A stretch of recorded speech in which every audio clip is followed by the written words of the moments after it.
Club A to Z. Swali, kazi, jibu. Nilipoongea na Alan toka amefika hapa. Ndio. Episode 2 hizo. Yeah. Vingine haviwezi kuenda. Vitu tulikuwa tunasema wazee. Naije dawa za yanako unaona ile. Kwani ulikuwa una record? Huwezi kurekodi ile. Unajua kwenye studio kama hizo kuna secret microphone. We.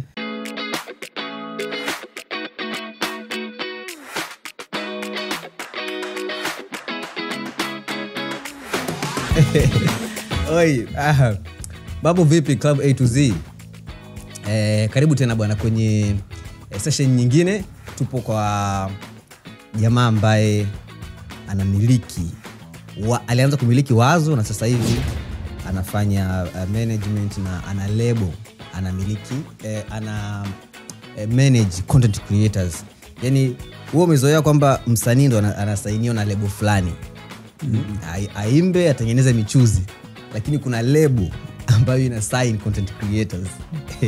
So ni jamaa anaitwa Centric Creatives, na huyu mnamuona hapa ndio kusema bwana, mtuambie kwa kifupi Centric Creative ni nini na inafanya kitu gani? Yeah. So my name is Claudian Bennett na ni founder na creative director hapa Centric. So Centric bana ilianza kama advertising agency, creative agency. Tulikuwa tuna support brands here and there kufanyia matangazo na vitu kama hizo. Lakini kama unavyoona sasa landscape ilivyo matangazo yameama sana kutoka kule kwenye tulikuwa tumezoea zamani radio, nini na nini, lakini yamehamia watu kupush brands. Yaani sasa hizi brand inaweza kufanya vizuri pale watu wengine wakiongelea. Exactly. Unajua zamani kwa brand yenyewe inaongea, bana mimi nafanya hivi, nauza hivi, sio nafanya nini na nini, lakini sasa hizi vitu vimechange. Vitu vimehamia kwamba watu wanaongelea brand. Na ndio maana umeona kuna raise kubwa sana ya watu wanaoitwa influencers. Na kwenye influencers hapo kuna wale content creators, au wote ndio wana push brands sasa hivi. So kama agency sisi Centric Creative tukaona okay, sisi ni ndio opportunity ya kufanya kazi na hawa wanao push these brands, si ndio? So hapo ndo Wazo lilipoanza, kama wanavyosema lilianza kukua sasa mdogo tukaanza kuona okay, kama hawa watu wana push hii communications za hizi brands, sisi tunaingia wapi? Sisi tunaingia wapi? Hapo ndo Wazo lilipoanzia. Na tukaona sio kesi. Kama nyinyi mna push kitu gani, challenge zenu ni nini? Wapi tutawasupport? Hapo ndo tukaja na kitu kinachoitwa Centric Label, si ndio? Centric Label kama alivyosema hapa ni kama music label. Yaani kama music label unavyoziona zingine zote, Universal, WCB, same vitu vinavyofanyika. Kuna watu wanasainiwa, kuna watu wanaosupportiwa kufanya vitu vyao na vitu kama hizo. So kwa ufupi Wazo lilianza hapo all the way to saizi tunapofanya kazi na content creators. Yep. Okay. Umegusa napopataka.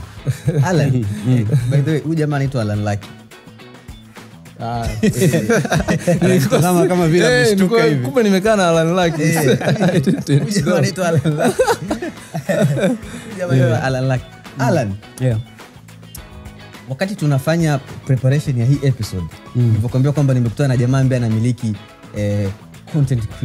content creators label. Ni kama ulisema huyu jamaa kwa nini nimemfahamu sasa hivi? Yaani ni kama uliwishi ungekutana naye miaka mingi nyuma. Yeah. Kwa nini ulijisikia huzuni baada ya kukuambia habari za jamaa? Huzuni inakuja kawaida sana, huzuni pale ambapo umeachwa na basi. Basi limepita, wewe umechelewa. Lazima upate huzuni kwa sababu mimi nakumbuka mimi ni miongoni mwa vijana wachache sana ambao walianza ku tap into digital media wakati digital media ndio inaanza. Kipindi hicho makampuni yalikuwa hayajui kwamba unaweza ukapromote kwenye Facebook kama ukapromote digital. Makampuni walikuwa mpaka wanafunga Facebook kwamba Facebook inawashwa tu, wanaruhusu Facebook itumike tu baada ya kazi. Ilikuwa inaonekana kama ni kitu cha kupoteza muda.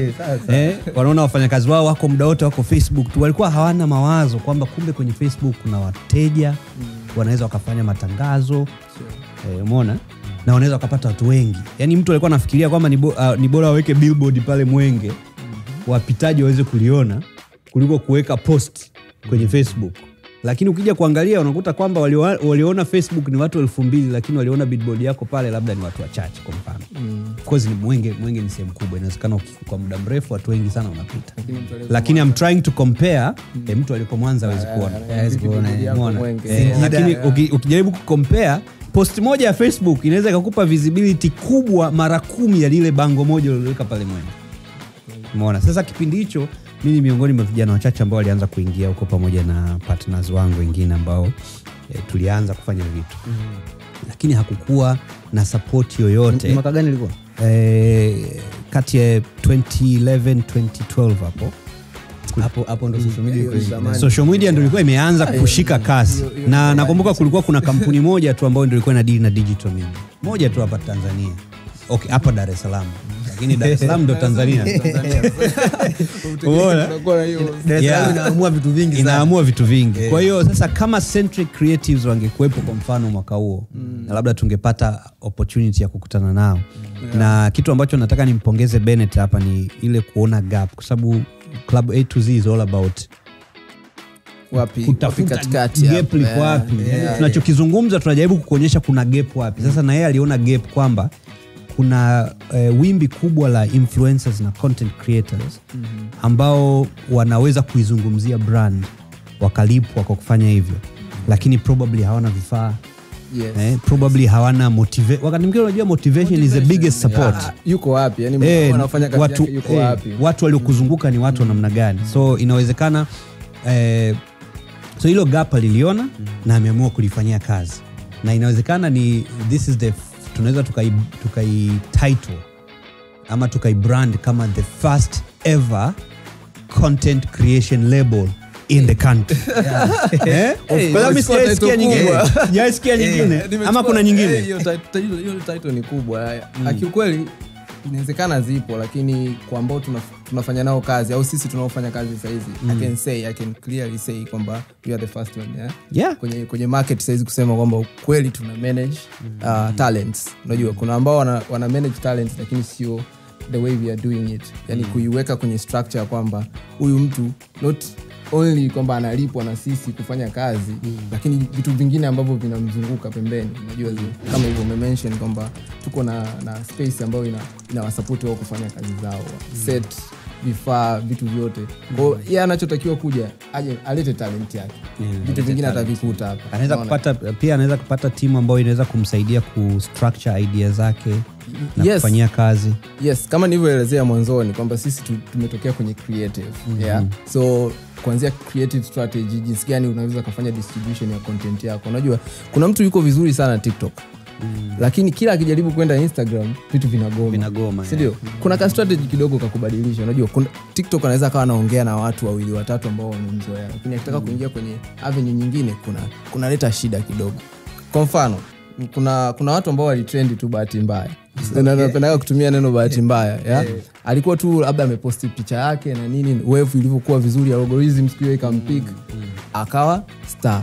Sasa baada ya pale sasa kuanza kuhangaika kuingia sehemu nyingine na keep that momentum pale inakuwa shida. So watu kama hao unakutana nao wanakuambia mimi nilipata one viral video and I want to be there. Nafanyaje? So tunarudi hiyo viral video ilikuwa na factors zipi? Sasa hapo ndo tunakuja kwenye swali uliza strategy. Sawa. No, sikukatisha, nataka uendelee. Na mimi pia nina swali kwake kabla hatujaenda mbali sana, lakini naomba ruhusa yako mwenyekiti wa kikao. Mwenyekiti, toa ruhusa. Ndugu mwenyekiti. Unaruhusiwa kuendelea. Ndio. Hapa umetaja vitu vitatu ambavyo vinaweza vikablink kwenye vichwa vya vijana ambao wanatutazama wakawa wanajaribu kuelewa ni nini hasa. Umetaja algorithm. Kwa hiyo kama ukiweza kuizungumzia kwa ufupi kwa maneno rahisi ili mtu aweze kuelewa, lakini pia nilitaka utupatie tofauti kati ya influencer na content creator. Na je, content creator anaweza kuwa influencer au je influencer anaweza kuwa pia content creator? Yani what's the difference between the two? So maswali mawili. Kianza na swala algorithm, ndio? Algorithm naweza nikasema ni kama engine, ndio? Ni kama mashine ambayo iko nyuma ya content zote, nyuma ya social media zote, ndio? Ambayo inachagua kwamba hii tuipush kwa nani, hii content tumpe nani. haya maudhui tumilishe nani, unaona. So kinachotokea ni kwamba saizi hiyo system inaangalia Alan Lucky bana anapenda mpira, let's say anafuatilia sana Manchester, akiangalia ni kweli Manchester, algorithm yako imepick vizuri, unaona mambo ya algorithm hapo. So nikakaeka bana Manchester bana, akaangalia Manchester, inaangalia okay sawa, kwa hiyo tunachotakiwa kufanya sasa hivi ile sasa ile engine nimpelekee content nyingi za Manchester, umeona, labda ni wachezaji wake wa zamani au nimuonyeshe jezi zinauzwa wapi. Sasa hapo ndo ile kazi yake ndo hiyo, inaangalia wewe unataka nini ikupe. Sasa kwenye upande wa pili, kwa mtu anayetengeneza content anatakiwa ajue, lazima uifundishe ile engine jinsi gani iwapelekee ndani maudhui yako, umeona. Nimetengeneza hii video, nataka imfikie bro hapa, si ndio? Inamfikiaje? Bro, kwa jinsi ambavyo mimi nataka, kwa sababu anafuatilia sana kuhusiana let's say na movies, kwa mimi natakiwa niongelee movies. Kwa sasa kama content creator unatakiwa uwe makini kujua hiyo kwenye movies natakiwa niongelee hivi na hivi, ili kuifundisha ile engine impelekee huyu ambaye unamtarget kitu ambacho unataka akipate. So hiyo ni kwenye upande wa algorithm. Sasa kwa explanation ambayo ni full. Sasa tunakuja kwenye upande wa content creator na influencer. Yes. Najua huko duniani sasa hizi kila mtu anajua influencer akipona tu na posti. Naweza kupa mfano, mamangu aliona siku moja posti yangu, akaniambia unataka kuwa influencer. Nikamwambia sasa unabidi tu ujibu kwamba ndio, lakini the point sio kuwa influencer point ni kutengeneza content. Naweza nikarudi tena nyuma kwenye algorithm kidogo ili niingize kuweka hizo difference. Zamani ilikuwa ni mtu kuwa influencer lazima awe na nini? Na followers wengi. Awe na followers wengi. Unakuta mtu ana followers milioni ngapi. Lakini unakuta watu waliomfollow wote sio kama wana engage na content yake. Hawafuatilia anachokipost. Ni kwamba labda yeye alikuwa tu ni star kwenye muziki, kwa sababu tu watu wamemfollow kwa ustar wake. Content anayoipeleka hata airesonate na hao watu, wamemfollow tu kwa ajili ya ustar wake. Huyo tunaweza tukamweka kwenye the influencer part, kwamba yeye ana influence tu, ndio not necessarily anatengeneza content. Lakini kuna mtu ana followers let's say 100, lakini anatengeneza kitu ambacho kiko catered kwa ajili ya mtu fulani. Sasa huyo ni content creator, kwamba bana mimi natengeneza content kwa ajili ya Alan Lucky aiangalie, ndio. Sina followers wengi, sina watu wengi, sina background ya kuwa star, lakini niko tu naweza kutengeneza kitu hapa kwa ajili ya mtu fulani. Sasa huyo ni content creator. Na sisi tunaowa target sana ndo hao. Nipe mfano wa ili mtu aelewe sasa. Kwa Tanzania, majina mawili content creator ambao unamwona hawa ni content creators na hawa ni influencers, au hata kama anafanya both. Tuambie akifanyaga hivi anakuwa hivi, akifanyaga hivi anakuwa content creator. Yes. So labda naweza nikatumia majina ambayo ni very known, si ndio? Kwa mfano Diamond, si ndio? Diamond saizi tunaweza tukamweka kwenye sehemu yote, ndio. Tunaweza kumweka kwenye brand influence kwa sababu tayari ana background ya yeye kuwa star, kuna ustar unaombeba, ana numbers. Lakini Diamond huyo kuna time anajitoaga, anaenda anatengeneza tangazo la bia. Umeona? Sasa pale anakuwa amecheza vitu yote, ndio. Kwa hapa ameenda kwenye content creation, lakini anakuja tena ku influence. Lakini kuna watu ambao ni so content creators.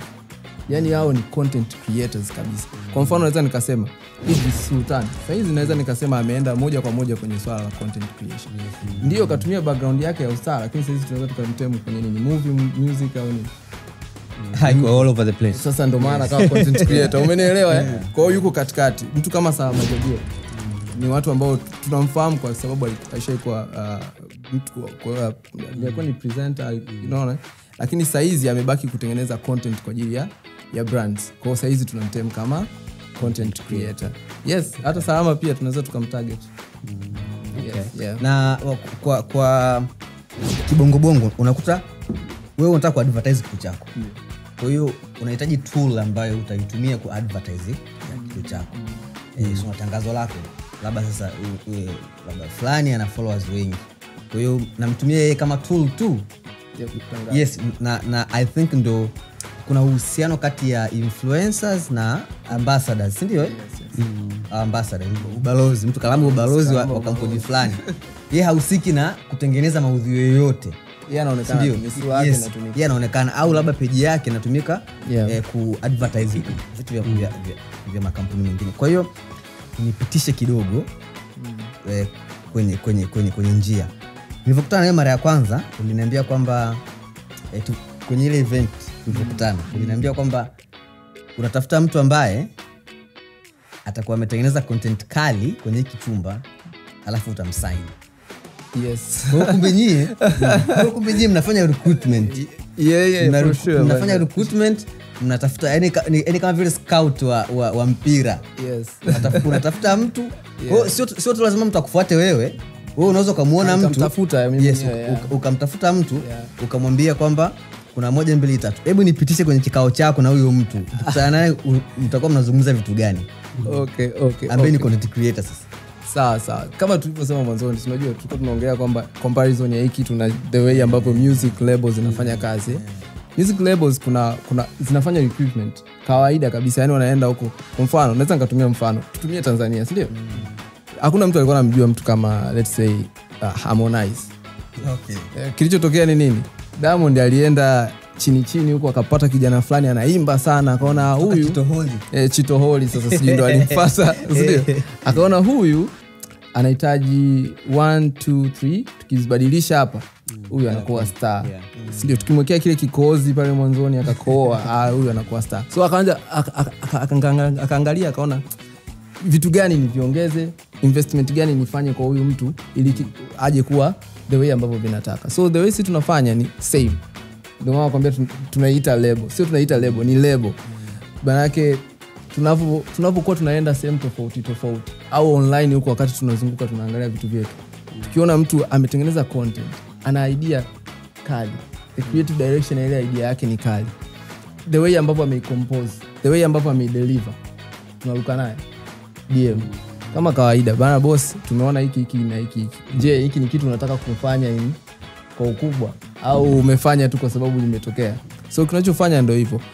Then kwenye events kama hizo, sasa hizi kuna events nyingi ambazo zinatokea, najitahidi kuattend event zote ili nikutane nao, kwa sababu unavyoenda pale ndio utamjua mtu. Unajua, ukipata hata chance ya kuongea naye ndio utagundua huyu mtu anataka kufanya hichi kitu in a long term au anafanya tu for fun. Umeona? So vitu kama hizo tunakuja kuziona wakati umekutana na mtu. So kikao kinakuwa vipi? Kinakuwa rahisi tu kama tulivyokutana mimi na wewe. Yo nimeona unafanya hivi, nimekuona una kamera hapo una shoot. Ni kitu gani unajaribu kutengeneza?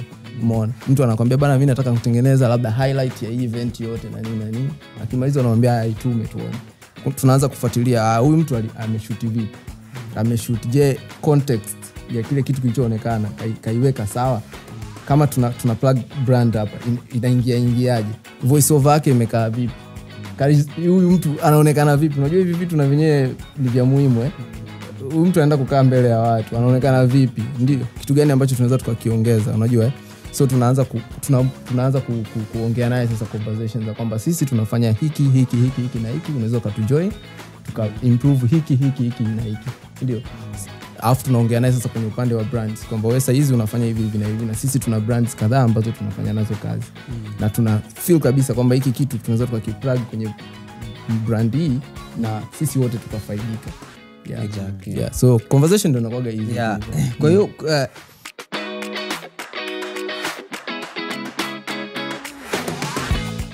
kwa kifupi anachokisema hapa bwana Bennett ni Centric wamepita kwenye njia ya tagline ya Club A2Z, swali kazi jibu. Manake nilijiuliza swali, ukachora swali, ni jinsi gani ambavyo mimi naweza nikasimama katikati ya watengeneza maudhui na makampuni. Yes. Ukasema sasa ukajua kwamba sasa kazi ikawa ni kwamba njia sasa ikawa ni kwamba nitafanya hivi. Ndio. Nitafanya 1 2 3. Ndio ambacho amekielezea sasa. Jibu lake sasa ndio Centric hii hapa. Ndio Centric level hii. Hii hapa ni exist. Nataka unisaidie kitu kimoja, unipe njia, unipe na jibu la kwa nini content creator anatakiwa afanye kazi na mtu wa katikati anayemuunganisha yeye na kampuni. Okay. Yaani anapata vitu gani akifanya kazi peke yake? Anakosa vitu gani akifanya kazi peke yake, na anapata vitu gani akifanya kazi na mtu wa tatu ambaye ni kama wewe? Sawa. Nadhani the whole point ya kila kitu tunachokifanya ni kwamba kila mtu lazima afaidike na tunajaribu kuangalia kwamba faida inaenda wapi, si ndio? Kwa content creator, kwa the brand pia, kwa sababu the point ni kupromote hizi brands, si ndio? Haya, tukija kwa content creators wengi saa hizi ni kwamba ni mtu mmoja, si ndio? Sio taasisi. Na nyewe wote, sisi wote ni mashahidi, tunajua jinsi gani ilivyokuwa ngumu kufanya na taasisi kama hauna kampuni au hujasajili vitu. Exactly. Kwa sababu hao wanataka karatasi zao zibalance. Wewe unaenda unaambia nipeni hela cash. Umeona? Hakuna any document ambayo inakuback pale, si ndio? So kinachotokea ni kwamba sisi tunaingia katikati kukusaidia hivyo vitu vyote mbele, si ndio? Maana sisi we are registered, si ndio? Hapo katikati tuna mwanasheria ambaye atafuatilia kama kuna any paperwork ambayo inahitajika hapo katikati, si ndio? Kuna contracts, kuna agreements, kwa sababu content creators wanakuta ameingia kwenye agreement ambayo hajui kinafanyika nini. Lakini sisi mwanasheria wetu yupo katikati kuangalia hivyo vitu vyote, si ndio? Lakini pia payments, si ndio? Unajua makampuni hayawezi kumlipa tu mtu, especially size content creators wanalipwa hela nyingi tu. Wanalipwa hela nyingi sana, si ndio? Hata wabongo Bro, acha watu wanalipwa hela nyingi. Bro, watu wanalipwa hela nyingi. Saizi mimi I can tell you, okay, content creators wanalipwa hela nyingi sana kuliko makampuni ya matangazo. Unajua agencies. Saizi agency inalipwa hela ndogo kuliko content creator. Kwa nini kwa hivyo? Yeah? Kwa sababu yeye ndo analeta value. Saizi kwenye value chain yeye ndo mwenye value kubwa kuliko agency. Sijui umeelewa? Agency ipo katikati lakini haiwezi provide kitu chochote. Brand inakuja kwako inakwambia mimi namtaka Alan. Alan akishafika pale akatengeneza content, huyo ndo anayemwangalia, sio agency. Sijui umeelewa? Kama mimi naweza kudili na mtu moja kwa moja, si ndio? Sasa sisi tunamsaidia Alan kwamba anavyodeal na hiyo brand kuwe na urahisi wa hivyo vitu vyote. Yaani asionekane kama Alan, ionekane kama taasisi. Yeah. Na unajua value inakuja vipi? Wewe ukienda sehemu peke yako na ukienda na support kwamba bana mimi nina kampuni na mwanasheria hivi na hii, bei inapanda. Of course. Bei inapanda. Ukienda peke yako watu wanaona okay, tuangalie umekujaje? Umekuja na gari gani? Umekuja na boda. Sawa. Wewe utachezea shilingi fulani. Yeah. Lakini ukiambia bana mimi niko under label. Kuna hao hata wale watu wenyewe lazima waangalie hiyo chain yote kwamba they are supposed to be paid. Ndio. Hawezi kukuacha tu akakupa hela kidogo, sijui nini na nini na nini. Lakini pia inaongeza value yako kabisa. Ukishafanya na brand moja umeenda very professional, ukaenda brand nyingine. International content creators ndio kitu wanachokifanya. Yeah. Nimependa hiyo point ya kuongeza thamani, kuongeza value kwa sababu unachokifanya lazima kionyeshe nguvu ulionayo. Na nguvu ulionayo ni uwezo wa kudeliver kile ambacho unatakiwa kudeliver, lakini pia uwezo wa support. Kwa hiyo kwa mfano kama ulivyosema, Centric inasaidia content creators. Content creator anaweza akawa ana content nzuri online ambayo kampuni ikapenda kufanya naye kazi, lakini isifanye naye kazi kwa sababu kampuni inashindwa kuwa na uhakika wa uwezo wa kutekeleza kile ambacho kinakabidhiwa kwa huyu mtu, let's say for 6 months or for 1 year. Yeah. Kwa sababu mara nyingi ukiwa individual pia ile consistency inapotea. Yeah? Sisi waga tunatania tukiwa off the camera tunasema hatudaiwi. And sisi kama Club to Z watu tunasemaga hatudaiwi bwana, leo hatujisikii kurekodi, tuenzetu tukapumzike. Hatudaiwi, hakuna mtu anatudai. Lakini ukija sasa kwenye nani, which I think is something we need to learn from Centric here. Yeah. Ukija kwenye kudeliver na kuaminiwa, you have to be consistent. Lazima uaminiwe, uweze kuwa na mtu hata anapotoa pesa yake, hata iwe ni kiasi gani, anaamini kabisa kwamba hii pesa inaenda kufanya kazi vizuri na itadeliver kitu kinachotakiwa. Kwa nini? Kwa sababu kuna legal advisor yuko pale. Kuna mtu wa finance ambaye ana take care of the finance, anajua expenditures na nini. Kwa hiyo hata zile vitabu vitabalance. Anajua kabisa kwamba ile pesa haiwezi kwenda kutumika vibaya, inaenda kutumika kwenye kutengeneza content na inafanyika vizuri. Na nakumbuka tulikuwa na conversation moja na ndugu yetu moja wa NGO. Akasema kitu kimoja ambacho kina affect NGOs nyingi za Kitanzania ni uwezo wa kuweza kumanage funds. Yani ile organization ambayo inakupatia fedha inakuwa na wasiwasi na wewe kwamba huyu kweli dola 10,000 huyu anaweza kuzimanage vizuri kweli huyu. Lakini unapoenda front ukiwa na team ni rahisi zaidi kuaminika kuliko umechukua zako bodaboda pale na kibegi chako mgongoni ukaenda ukapicha idea ya milioni 100, milioni 200. Wanaweza kushangaa. Kwa nafikiri vijana ambao wanatutazama sasa hivi na ni aspiring kwenye content creation, wana aspire kuwa content creators ama tayari wako wanatengeneza content na wanakutana na hizo changamoto, I think it's time now to work with Centric. Mmoja wapo ni kijana wangu hapa Sizo. Ana idea yake moja ile ya muziki ile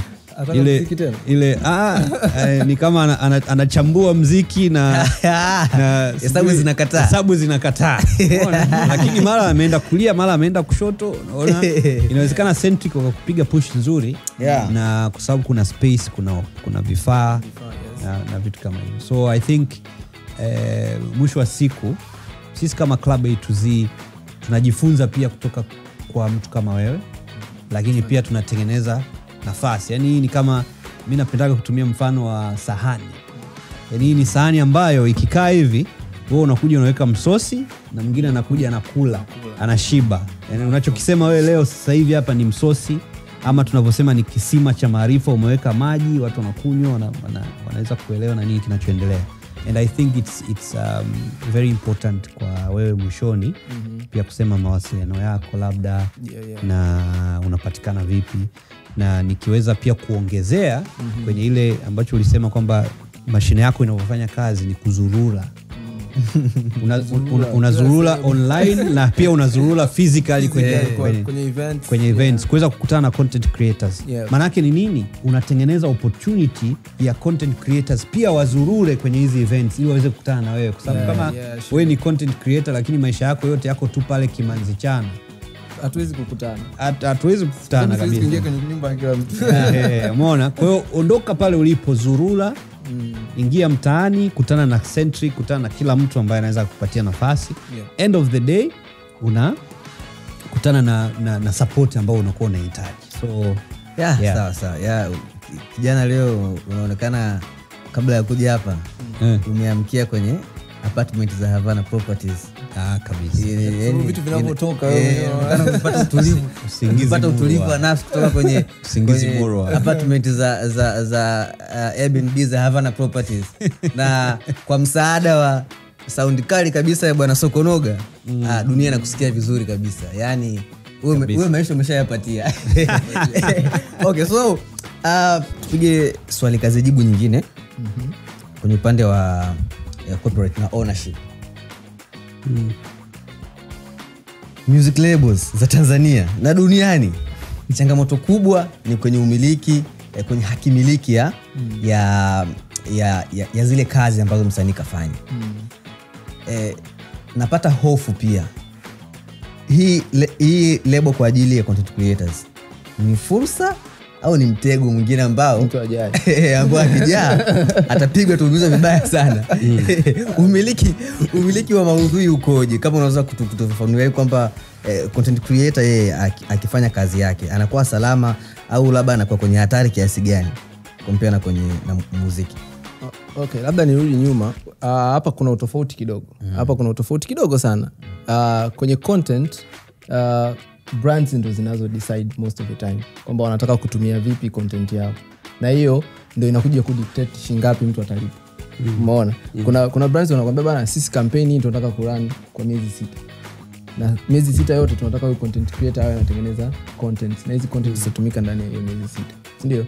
Kwa hiyo wenyewe ndio watakuja kwenye kipengele, watatuambia bana, sisi miezi 6 tutaweza tukalipa kiasi fulani. Sasa sisi tunarudi kwa wanasheria. Wanasheria wetu bana, kwa uzito wa hiki kitu tulichokitengeneza, huyu mtu atakiwa alipwe kiasi gani kulingana na hivi, si ndio? Lakini kuna brands ambazo zinaomba lifetime.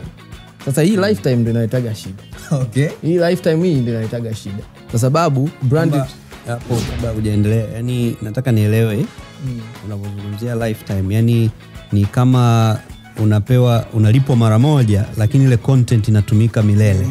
Ndio. Yani Kiswahili kizuri ndio hiyo kwamba content inatumika milele. Sasa brands nyingi zinapenda sana lifetime. Kwa sababu gani? Wameshakutana na hizo changamoto. Labda mtu amemsainisha miezi 6. content yake itatumika miezi 6. Imepostiwa social media, inaanza leo tarehe 1 mwezi wa kwanza, inaisha tarehe 31 mwezi wa 6. Hiyo ni miezi 6 labda. Tarehe 1 mwezi wa 7 content creator yuko na mwanasheria pale ofisini.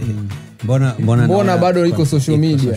Unaona? Kwa hiyo brands zikaja zikaona hii kitu inakuwa inatuletea shida kidogo. Kwa hiyo wakaona isiwe shida hapa. Tufanyeje? Piga lifetime.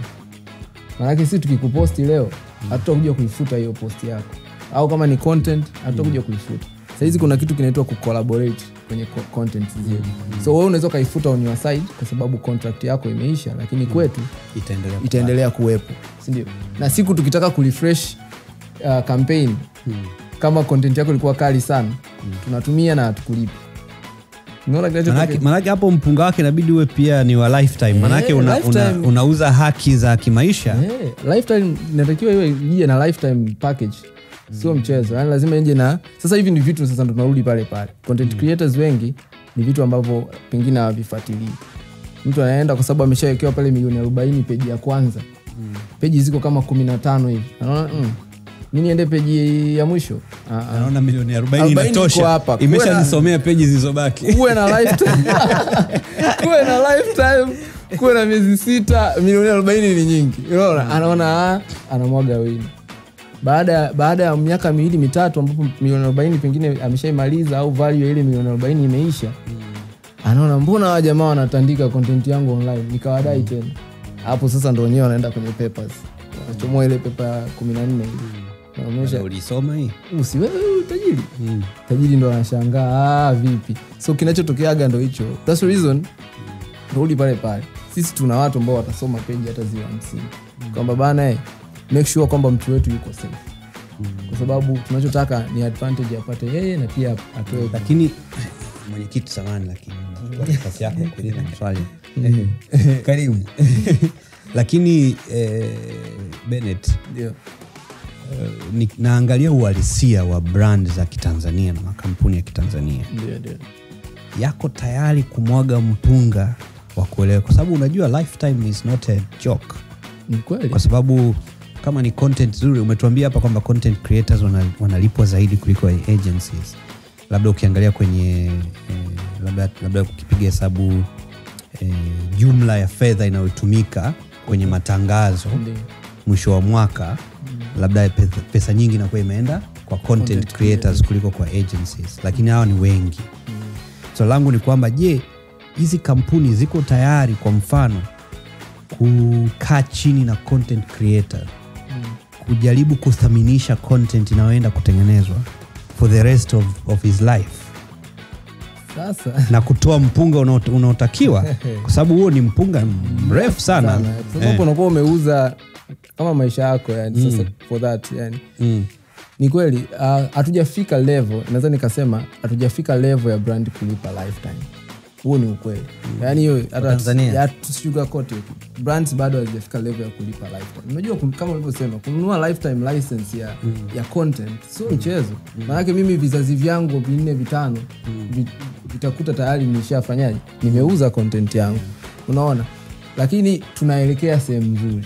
Lakini kitu ambacho nilikuwa nashauri pia isiwe kwa nini tuweke lifetime. Tutafutane katikati hapo bana. Miaka 5 sio mbaya. Miaka 5 it's okay. Unajua wewe imagine matangazo tulikuwa tunaona ya zamani yani. Watu wangekuwa wamechapa lifetime. Leo unashangaa tangazo la mtandao wa simu tuliona zamani watu wamelichukua kwa sababu kampeni inaendana, limepigwa tena. Huyo mtu anajisikiaje? Ama ulipigwa picha ya bango miaka 10 iliyopita, leo unajiona unaning'inia pale Mwenge. Watu wameruka nalo wanasema oya vipi? Unajua zile. Saizi afu sasa ubaya hiyo ikukute huko sawa.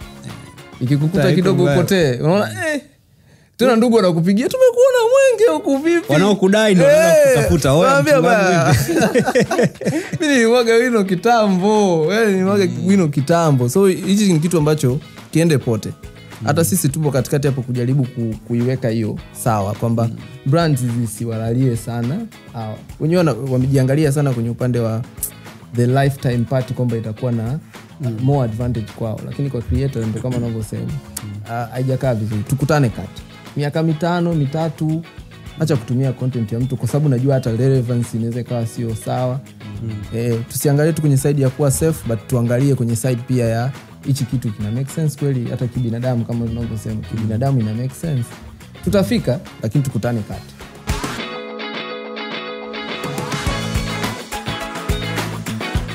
Makampuni ya hapa Bongo yanapenda kufanya kazi na watengeneza maudhui ya aina gani? Sasa kuna kitu cha tofauti. Sipondei upande wote wa watengeneza maudhui kwa sababu wote wanatengeneza maudhui mazuri. Inawezekana ni mtu mnamwona anarukaruka amevua mashati na nini lakini ana push agenda fulani kwenye hiyo brand. Lakini kwa saizi brands nyingi bado hazijapata, wanahisi kwamba mtu, tutarudi pale kwenye followers, kwenye number of followers. Wanahisi kama mtu mwenye followers wengi ndo anaweza akawapa traction kubwa. Kwa hiyo saizi wanakimbilia tu bana, huyu ana followers milioni 20 tunaenda naye huyu, si ndio? Kwa brand nyingi saizi naweza nikakwambia wanakimbilia numbers. Lakini tukirudi pale unaweza kukuta mtu, naweza nikatoa mfano, sijui kama ni vizuri to mention names but it's okay. Kuna mdada ambaye tumefanya naye kazi anaitwa, yuko TikTok, anajiita You People. Yaani ukiangalia Instagram TikTok yake, akianza tu conversation zake You People sijui nini, afa anaanza kuongea. That lady ana followers wachache kama 200,000 na kitu kwenye sio milioni ngapi. Lakini huyo dada ndo mtu wa kwanza kutupa viral video kwenye brand. Yaani brand imeingia TikTok ina wiki moja na ikatoa viral video. Viral video I'm talking about 1 million views kwenye post. Huyo dada ana followers 200,000. Lakini na uhakika same before that huyo dada tulikuwa tunafanya na influencer mwingine mwenye followers zaidi ya milioni 2, lakini hakuwahi kutupa that impact. Kwa hiyo hii ni kwenda kwa brands kwamba sio lazima numbers, sio lazima uwe na numbers nyingi milioni 20 25. Sasa hizi content inapromotiwa na hizi systems based on authenticity nini ile uhalisia. Sio uhalisia wa mtu ndio unaopeleka content, sio numbers. Sasa hizi content unayoiona TikTok wewe unaweza kukuta hujafollow mtu hata mmoja, lakini ukiingia TikTok wanakuchapa content kama kawaida. Zamani ilikuwa ni watu content unayoiona ni ya wale watu uliowafollow. Lakini sasa vitu vimebadilika. Sasa hizi unaingia tu online, scroll reels asubuhi hadi jioni. Scroll TikTok asubuhi hadi jioni, hujamwona mtu yote, hujamwona ndugu yako, hujamwona rafiki yako, sijakuona Alan Lucky kwa sababu labda ni washikaji. Naona content za watu wengine tu. Manake ile inaniletea wale watu ambao interest zangu.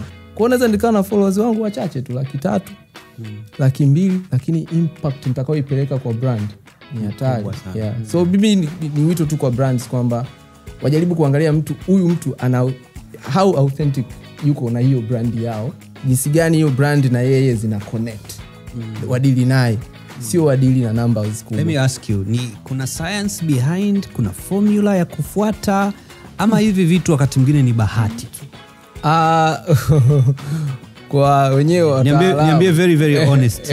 Kwa wataalamu wanakuambia hakuna formula kupata viral. Yani especially viral video haina formula, haina science. Lakini kila kitu kinapokuwa kinaanza kinakuwa kina science kwa sababu vitu vinakuwa vinatokea bahati mbaya unajua. Lakini saa hizi ndo kuna hizo research zinafanyika kwamba viral inafanyikaje. Umeona? Kwa mfano naweza nikatoa hapa, sitaki kwenda technical sana, lakini kuna kitu kinaitwa Creator Insight tool iko kwenye TikTok. Mimi natumia TikTok, uko TikTok? Nipo, lakini niko huko mbalimbali. Mimi nafanya hivi kuanzia leo hii. Mimi natumia TikTok, achana naye. Nitaanza huko. Kwa nini unaposti mara ngapi labda nikwambie? TikTok sikumbuki last time nimeposti lini. Unaacha hela zako Alan. Nakwambia unaacha hela zako. Unaacha hela zako. Yaani na mimi naomba nisainiwe na Centric. Tunamsaini jamani Alan. Wewe. Tukimaliza hapa mkataba Alan, tuna take over TikTok yako. Bennett. Naweza kutengeneza ile TikTok bila kufanya kazi na wewe. Subiri nikwambie kitu kimoja. Sio lazima utengeneze direct TikTok ikulipe kwa sababu Tanzania bado hatujafika hiyo level ya kulipwa na TikTok. Lakini sisi tunatengeneza audience. Kwani tunaongelea nini hapa? Tunaongelea audience Alan. Upate wale watu ambao wanaangalia kitu chako. Ukishawapata wale, ukienda kwa brand tukawaonyesha, brand inakupa deal. Ndio kinachofanyika. Umesema kuhusu creator insight. Yeah, nilikuwa nimeanza kwenye creator insight. Creator insight so hichi ni kituo kiko ndani ya TikTok. Kama tulivyoelezea kwamba unatakiwa ujue watu wako wanataka nini. Na wewe kama unataka kujua niche ya kitu gani unachotaka kufanya, unaanza kutest. Una post multiple contents. Sasa kile kidude ukiingia kinakuonyesha kabisa Tanzania watu wanaangalia nini, numbers ziko vipi, trending sounds ni zipi, aina behavior ya watu iko vipi, ya watu ambao wana engage na content zako. So the more ambavyo una post inaanza kukuonyesha kwamba content za aina hii wewe ndio zinapata traction. Kwa hiyo unazidi kupush hizo. Ni kitu kiko ndani, alafu walipokuwa wajanja hawajakiweka tu kwamba kiko kama ukiingia kama ni rahisi kukiona. Kiko kwenye search. Ukiingia kwenye search, ukikisearch chenyewe ndio unakipata. Kiko ndani kinaelezea vitu vyote hivyo ambavyo unaandikaje pale kwenye search? Creator search insight. Creator search insight. Kwa hiyo kitakuonyesha kila kitu ambacho kinaonekana kwenye page yako kulingana na vitu vyako. Na hiyo ni kwenye TikTok peke yake. Hiyo ni kwenye TikTok peke yake. Kuna tools zingine ambazo zipo kwa ajili ya mitandao mingine ambazo hizi tulikuwa tunazitumia sana kwenye advanced level media, ndio? Maana hapo ndani yake ndio unaweza ukajua nataka ni target ya watu gani, nataka nifanye nini, ambazo zilikuwa zinatumika sana naweza ngasema na digital marketers kwa brands. Lakini kwa creators ako katool nadhani ni rahisi. Unajua tukienda kwenye hivi vitu vingine they are so technical, kwa mtu ambaye anaanza labda ni creator anayeanza inaweza kumsumbua, lakini hiki cha TikTok ni rahisi sana. Yaani ukisearch tu creator search insight ndani ya TikTok itakuonyesha kila kitu kwamba watu wako wanazingatia content gani, kinacho trend sasa hizi ni nini, caption gani, hashtag gani, inaonyesha kila kitu. Na uzuri wa hicho pia inakupa option ya kutengenezea content pale direct. Ambayo ina base na kile walichokuambia bana, tumekwambia hivi na hivi.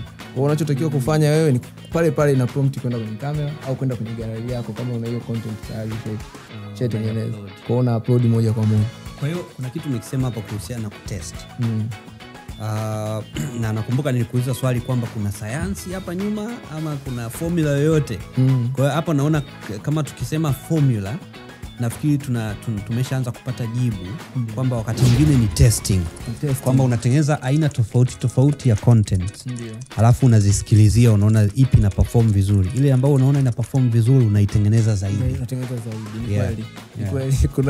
Kuna dada mmoja anatengeneza content za TikTok na nilipata bahati ya kukutana naye wiki hii iliyopita. Namuona kila siku nilikuwa namuona TikTok. Nasema huyu dada kwani nyimbo zingine hazioni?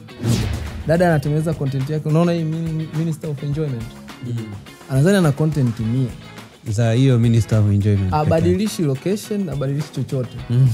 Dada anauza miwani, anauza na zinaenda. Huyo dada content zote zinaenda viral. Na zinaenda viral kwa sababu gani? Watu wanaenda kumwambia bana dada inatosha sasa hii content. Kumbe ndo wana promote content. Nakumbuka pia nimewahi kuona content ya jamaa moja lakini ni wa Afrika Magharibi huko. Jamaa moja anakuaga mwembamba anavaa kibukta hivi. Yeye sound yake yote ni ile ya kasongo. Yaani kila content ni sound hiyo tu. Lakini sasa the way anavyotengeneza ile content yake ni tofauti na unaendelea kuipenda bila kujali kwamba anatumia the same sound. So kinachotokea ni hivyo, ukipata kitu ambacho is working unakifanya vizuri. Sasa hapo sasa ndo the creative part inakuja. Tayari nimeshapata hii ndo njia yangu napita. Sasa jinsi gani unapoongeza kama ulivyosema jamaa sound ni ile lakini kila siku there's something new to expect. Kwamba sound ni ile lakini huyu jamaa leo ataruka juu ya hiki atafanya hivi. Hata huyu dada naona saizi amekuwa even more advanced. Ndio ni nyimbo ni ile lakini saizi anaonyesha more products. Unajua ana invite kwa mfano mimi nilienda pale dukani kwake. Akaona okay akanipost mimi kama the new Minister of Enjoyment. Umeona? So saizi ana engage na customers. Unajua customer akifika anaenda kwenye set ile ana nyimbo ile lakini nao ni a new face. Na wewe I mean that video imeenda vizuri kwa sababu watu wakauliza so kwani yule mdada yuko wapi? Yaani ukisoma zile comments ni kwamba watu wanaona kwamba mbona leo Minister of Enjoyment ni tofauti. Kuna nini kilichotokea? Unajua kuna nini kimetokea? So you see science iliyoko behind hapo nadhani ni hiyo testing. Post. Unajua kuna kaibu kale ajaibisha huko online. Kila mtu ako nako. Yaani hata huyo mtu unayemuona sasa hizi amefanikiwa online ni kwamba amepitia that phase. Amepita ile phase ya kwamba familia inakuona kama udogo tena anashinda TikTok tu anacheza kuna shida gani? Washikaji zako wanaanza kucheka au wanafanyaje, wanaanza kukuongelea kila mkienda conversation ya kwanza tuliona TikTok yako. Lakini baada ya wewe kuanza kupata traction sasa ndio watu wanaona ina make sense. So kuna hako kafezi kakujaibisha hapo, usiogope. Kale kafezi kakujaibisha online tujaibisha, japokuwa usije ukafanya vitu sasa extraordinary ukaenda kucheza barabarani sijui na nini, labda kama ni wewe unapenda. Lakini kale kafezi kakuvumilia kupata views, una post kitu kinapata views 2. Hata mimi nimepita hapo. Views 5 wanakuja views unakuja kushangaa unapata views 10 hivyo mdogo. So the consistency na hiyo kuwa creative sasa. Ushapata viral video yako au umeshapata video ambazo zimeenda vizuri, how can you be more creative? Kama tulivyosema sisi tuko na team ya creatives ambao tunafanya analysis ya hizo content zote. Inawezekana sio ya kwetu tu, ya watu ambao tuko nao, lakini hata hawa watu wengine ambao tunaona online. Tunaona leo tumeamka asubuhi tunaona kuna viral video inaenda. Tunajiuliza kwani imeendaje viral? Ni copy aliyoiandika pale juu ndio inaattract watu, ni sound, ni visual, unajua tunajua hii imetrend kwa sababu hii sound ilikuwa perfect. Kwa mfano sasa ni Ramadhani, kuna sound za Ramadhani zina trend huko, sio? Jinsi gani ambavyo wewe unaweza kuwa creative kwenye hizo sound za Ramadhani, unajua? Yes, sio sasa kuzitumia vibaya, lakini kwenda sasa na vitu kama hizo, hapo utapata kitu chako, ipo siku. Perfect. I'm so satisfied. Nadhani tutakubaliana kitu kimoja kwamba tunahitaji session nyingine ya pili. Tunahitaji session nyingine ya pili ili tuzungumzie vitu technical zaidi, kwa sababu leo tulikuwa tunazungumzia the the administrative administration ya hizi nanili ya content na nini na kila kitu, lakini the technical part inabidi tuipe yenyewe. Yani ikiwezekana hiyo siku twende tufanye practical kabisa, practically tutengeneze content wakati Bennett anatuelekeza. Tutatengeneza sample content alafu tunajaribu kuipeleka tuone inaendaje, na pia turudi tutoe majibu kwamba imeenda au mipango ama inakuaje. Sasa tunarudi pale kwenye consistency. You don't expect hiyo siku moja tu content ikaenda. Labda sisi tu na nadhani swala la msingi ni sio lazima tutengeneze kitu, lakini kuna watu wanatengeneza vitu tayari. Lakini kwa mfano kuna mambo umeongea, unasema kwamba sound, sijui caption, sijui location inaamua content yako iende viral kiasi gani. Vitu kama hivyo, those are technical things ambazo nataka tuzungumzie, kwa sababu hata kama sisi hatufanyi, lakini kuna ambao tayari wanafanya, wanahitaji tu kupitishwa kwenye njia sahihi. Kwamba hii ndio inavyotakiwa kuwa, inatakiwa kuzingatia. Kwa hiyo nadhani tutakuwa na session nyingine tena. So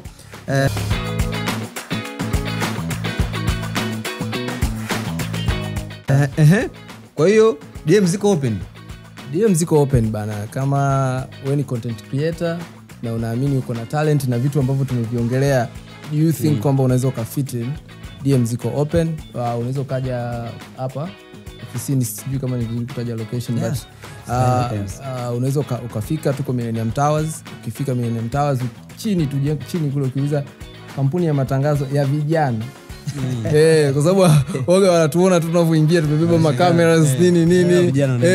Kuna ofisi huko juu, mbona watu wanaingia kisela, lakini hivyo ndio the way ambapo tunafanya kazi. Creatives tunahitaji hiyo freedom ya kufanya kazi muda wote na nini. Kwa ukifika Millennium Towers, Millennium Towers 2, ukifika tu chini ulizia, watakuelekeza. Tuko floor ya 21. Kwenye emails, website pia ipo. Kuna website ya Centric ambayo ni centric.co.tz, na kuna talent.centric.co.tz, talent.centric.co.tz. Sasa hii inadili na specifically na creators. Yani ukiingia pale utapata details zote. Yani kitu kilichokielezea utaona kabisa hawa wanafanya nini na nini, na kuna form pale, kuna namba za simu, kila kitu kiko pale. Mimi pia ni TikToker. Ni TikToker upcoming upcoming TikToker. Lakini unaweza kanipata kwenye TikTok kama Bennett. Natumia tu jina langu Bennett. Ukisearch Bennett utanipata. Instagram double N or mama double T? BENET, just Bennett. Without double N. Kila kitu ni Bennett. Ukienda Instagram pia napatikana kama Bennett_JR. Bennett_JR. Ni DM hapo, tuchat, tuongee jinsi gani ambavyo tunaweza tukaenda viral. Perfect. Sasa so kwa ku wrap up bwana Lucky. Leo nimeokota vitu kadhaa na kutokana na tagline yetu ya swali kazi jibu. Maana yake Centric Creative waliona kwamba kuna changamoto ambayo content creators wanaipata kwenye kufanya kazi na brand kubwa Tanzania as an individual person. Sababu kampuni nyingi za Tanzania zinahitaji kufanya kazi na taasisi, sio mtu mmoja. Kwa hiyo Centric waliona hilo kama swali, walijiuliza hilo swali, waamini walipata hilo swali. Baadaye wakaona kwamba njia sahihi ni sisi kushipu tukawa katikati. Ndio.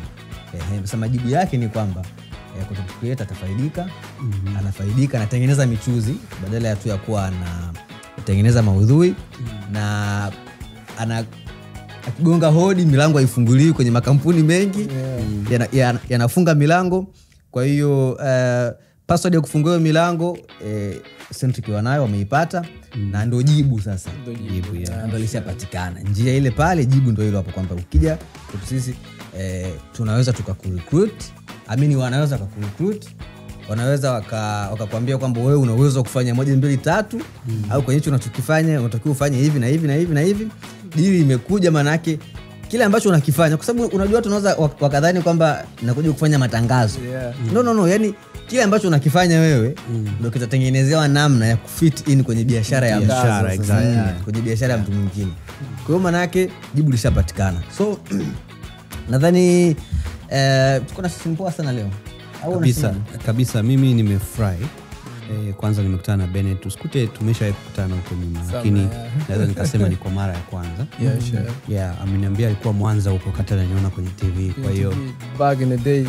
Kwa hiyo kumbukumbu kukaa kichwani mwake miaka hii yote mpaka leo, kwangu mimi ni thamani kubwa, na naiheshimu sana hiyo kumbukumbu. Na kwa kile ambacho amekisema, hata mimi imenipa motivation kwamba na mimi kumbe naweza kuwa TikToker na nikafanya mambo makubwa zaidi kwenye TikTok.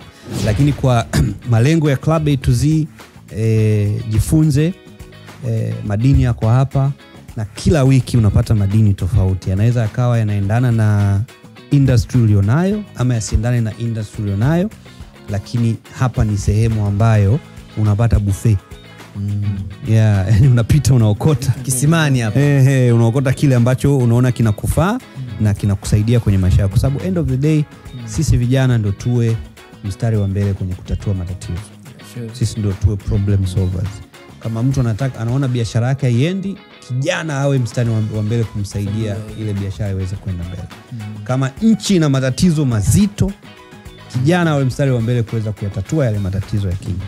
Kama familia imekumbana na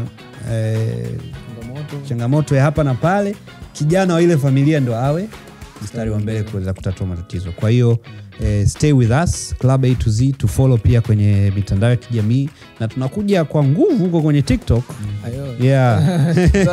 Watch this space. Na pale kwenye YouTube basi subscribe ili usiwe unakosa kila wakati tukiwa tumeupload content mpya. Na kama unahitaji kushare madini ya ujuzi ulionao, knowledge ulionayo, taarifa ambayo uko nayo unatamani watu wengine pia iwafikie, so tu DM kwenye Instagram @Club A to Z, tuambie uko wapi, sisi tutakufuata. Kama tumemfuata Centric ofisini kwake hapa, tumemfuata hapa. Kwa hiyo tunaepusha gharama na usumbufu. Kwa hiyo tutakufuata, then share hayo maarifa ulionayo au na wewe ujuzi ulionao na watu wengine wakajifunza. Mimi naitwa Sizo. Yule anaitwa Alan Lucky. Huyu ni mtaalamu centric anaitwa Bennett. Club A to so, Z. yeah, so ni club A to centric. to centric. Yeah, leo Club ni A to centric. Yeah. Gutea. Yeah. Hamna noma. Imeisha. Imeisha. Oh, I say. Shukran, that was a shukran. good one, I say.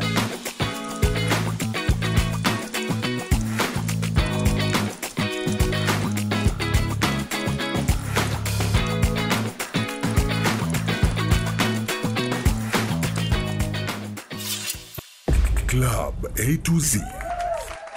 Swali, kazi, jibu.